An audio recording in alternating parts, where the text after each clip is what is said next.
সিরিয়ার ইরানি কনসুলেটে ইসরায়েলি হামলার পর থেকেই তেল আবিবে তেহরানের পাল্টা হামলার বিষয়ে সতর্ক করে যুক্তরাষ্ট্রের গোয়েন্দারা। শনিবার সত্যি প্রতিশোধমূলক হামলা করে বসে ইরানের ইসলামী বিপ্লবী গার্ড বাহিনী। শত শত ড্রোন ও ক্ষেপণাস্ত্র নিক্ষেপ করে এক নজিরবিহীন হামলা চালায় তারা। কিন্তু ইসরায়েলের দাবি, ইরানের ছোড়া ক্ষেপণাস্ত্র ও ড্রোনের ৯৯% প্রতিরোধ করেছে ইসরায়েল, আর সেটি করেছে তাদের অত্যাধুনিক আকাশ প্রতিরক্ষা ব্যবস্থার মাধ্যমে।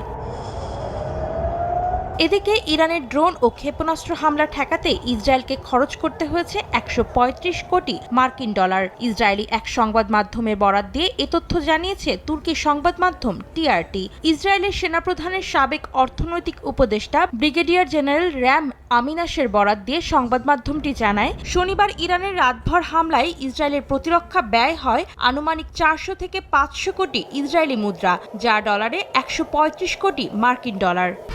১, ২, ৩ ঢাকায় জমি জিতে নিন ১০০% ক্যাশব্যাক সহ ২০ কোটি টাকার পুরস্কার। আমিনাস বলেন, এই অর্থ শুধু ইরানের হামলা প্রতিহত করার ব্যয়, এখানে ক্ষয়ক্ষতির ব্যয় অন্তর্ভুক্ত হয়নি। ইরানের ব্যালিস্টিক ক্ষেপণাস্ত্র ভূপাতিত করতে ব্যবহৃত একটি অ্যারো ইন্টারসেপ্টর ক্ষেপণাস্ত্রের দাম $৩৫ লাখ, আর প্রতিটি ম্যাজিক উন্ড ইন্টারসেপ্টর ক্ষেপণাস্ত্রের দাম $১০ লাখ। এছাড়া ড্রোন আটকাতে অংশ নেয়া বিভিন্ন ধরনের বিমান পরিচালনার খরচ তো রয়েছেই।